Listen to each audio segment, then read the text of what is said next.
Okay, folks, so Raised by Wolves is smack in the middle of season 2, and honestly, I don't know anymore. Going into this show after season 1, I had so many expectations, so many crazy theory, what is soul, a super advanced AI, but where did it come from?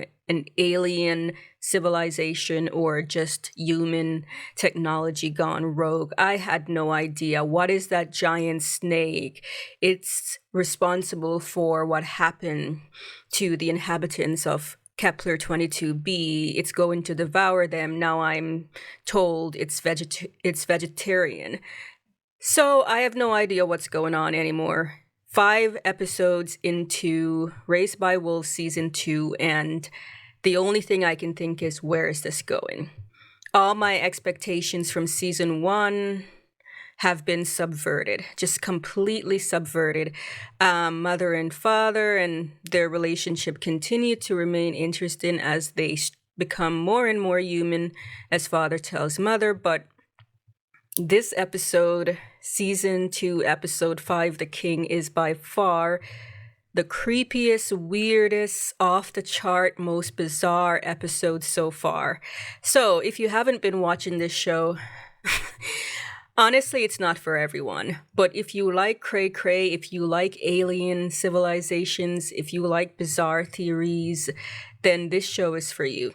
If you want something to rack your brain around, then Raised by Wolves is for you. So I won't get into, episodes 1 through 4, but basically, at the end of season 1, episode 10, Mother gave birth to a giant snake baby that she and father tried to kill by crashing into the planet's core. That kind of didn't go as planned, and everyone survived, including the giant snake baby. A ship filled with atheists showed up, and Marcus sort of started his own Matraic church filled with the survivors of his Matraic little clan from season 1, whom he've helped to rescue from the atheists. The atheists have brought their own android god, the Trust as it's called, and the android gods basically try to destroy Caleb and the Matraic, Caleb aka Marcus and the Matraic, by essentially inflicting Paul's rat mouse rather, with a biochemical weapon that slowly began to transform Paul into a snake. And then we find out what lives underneath the acidic ocean on the planet. Turns out it's just another devolved, I hate saying that word, devolved, but disintegrated life form on the planet. So a few things that have always, basically what I'm saying is season 2 hasn't answered any questions that were posed in season 1. It's still anyone's guess what's going on. Is this some sort of cycle? I'm inclined to believe that basically the main thing about this show for me is that I've always felt we were dropped maybe 1/3 into the story, going all the way back to season 1, episode 1. We've never really been given any answers as to what the Matraic faith is and where it came from and whether or not it's always been there. One of my theories was that this is an alternate Earth where Matraism, which was a real-life religion that was the dominant religion in the Roman Empire prior to the rise of Christianity, that maybe this is an alternate world where Matraism never died out, just evolved and became something else. This would explain why there's no reference to other religions, no reference to Judaism, Christianity, Islam, or anything. It's almost as if Matraism or the Matraic faith always existed. This was one of my theories. Now I don't really know. My other theory, well, it's not really an alternate theory, but kind of it stems from this one, which is that it's an alien religion that was brought there by an alien god. Whether this god was an artificial intelligence, I still believe that. Now, however, I think there might be more than one artificial intelligence going on, and or that the Trust might evolve into what we understand to be soul. Maybe the trust is the earlier, less malevolent version of soul. I don't know. It's crazy. I don't know what's going on. But, maybe the tropical zone is just kind of the Eden before the fall type of situation, where the other zone where they came from is the future and the tropical zone is the past, and eventually they will evolve. They will become what appears in the future. Again, this is all crazy because this show is crazy. I don't know what's going on. What I do know is everything is crazy. And, I was hoping for some answers so far, and we haven't really gotten any. We've seen Marcus finally, after Mother takes her eyes back from him, which had given him some sort of superhuman power, we see him go deep into one of these dodecahedrons or polyhedrons, and he found no real answers. What he found was a humanoid creature in a state of, and again, I hate using this term, but de-evolution, that gradually declined or deteriorated in front of his eyes, stemming from a glowing tooth that Holly found in season 1. So Holly, in season 1, she found a tooth that she believed was a relic from the she-wolf that fed Romulus and Remus when they were babies.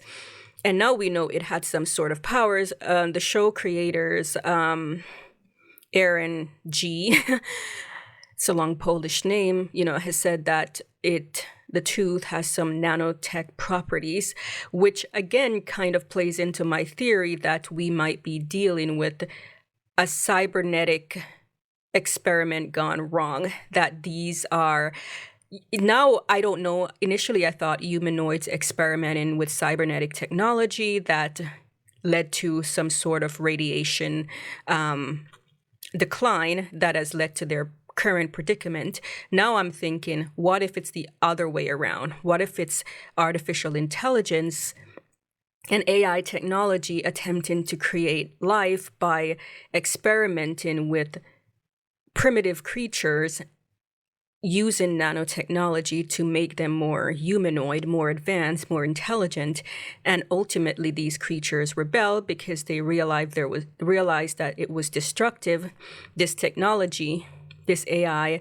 Then why would the AI do this? Because it wants to play God and it wants worshipers. There's no God without followers and worshipers. So after the experiments went wrong with these created cybernetic organisms, these humanoid creatures, then maybe this AI then sent its probe or something to Earth to basically spread its religion there to Earth, but that religion then faced a resistance from the atheists who didn't want it, and then caused the Earth to decline. So then this AI then brought its followers to Kepler 22b to maybe resurrect it and bring it back to its former glory. It doesn't really want any critic to find out where it came from, or rather the destructive nature of its past, which is why it sabotages any attempt to understand and decipher the titanium tablets that show its true origins, because then humans will know that it's up to no good. So it needs to keep them ignorant until it can get them to do whatever it wants, which is to basically rebuild itself. Again, your guess is as good as mine. There are only a handful of things by this point I am sure of, which is one, is that this intelligence is an artificial intelligence, and two, I still believe Campion is a genetically engineered clone of Campion Sturgis, and three, I have no idea. I'm interested to see what Grandmother is going to do. Again, going back to one of my concerns about the show, it was always going back to the point I made earlier about feeling as if the show dropped us in the middle of the action, that these humans seem unbothered by the fact that they're on a planet that clearly showed there was a previous civilization that died out.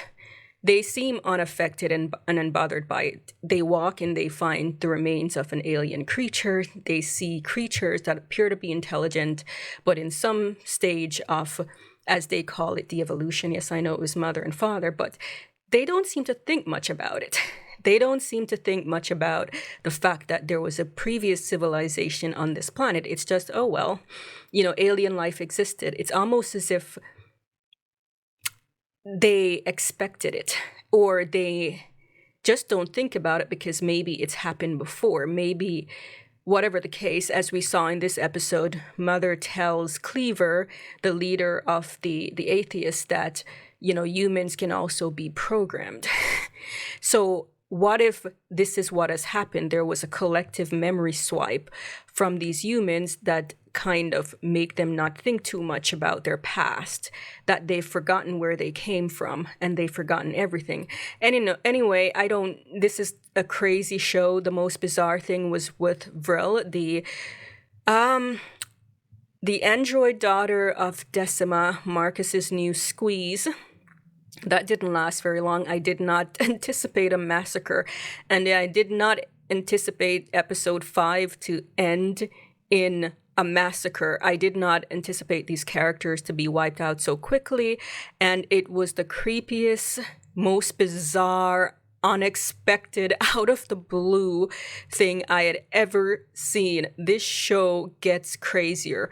Last episode was kind of high stake. This one is even more bizarre. Anyway, some good things that came out of this with Paul and Sue. And, I'm glad that Paul has decided to accept Sue again, but I'm not sure what the showrunners have for Sue. We've seen that whatever this intelligence is, again, the theory, this is not the same intelligence as Soul. This is another intelligence, playing God, a good version maybe, that it maybe wants Sue to do something, to plant the seeds. We know, for example, that Sue is infertile. We learned this in season 1, and this was partly why she was so quick to accept Paul as her son, because she couldn't have children. And we've seen throughout episode 5, Sue touching that part of her belly where she was shot by Paul, almost as if she's drawing attention to, her fertility issues. And now we know this intelligence that helped her to rescue Paul from his would-be snake Faith is telling her to plant the seeds. What is going on in this show? What is going on? Your guess is as good as mine. Raised by Wolves, folks. I will not be doing this episode by episode, but I will be back with the last 3 episodes. I think there are 8 episodes, so there are 3 episodes left. Anyway, folks, let me know your theories. This is bonkers. This is completely bonkers.